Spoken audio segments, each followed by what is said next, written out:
I would like to dedicate this victory to the victims of the Chennai floods.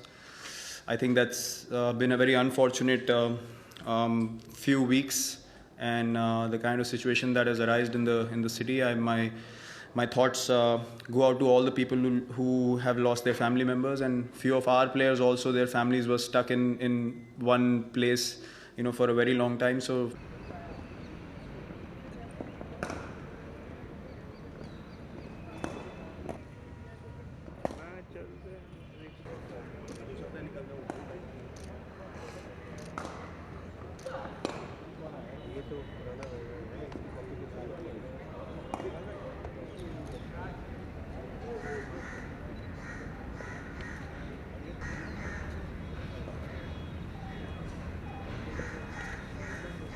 the need of the time was for us to try and bet as long as we can, take as many risky shots out of the equation to try and draw the test match.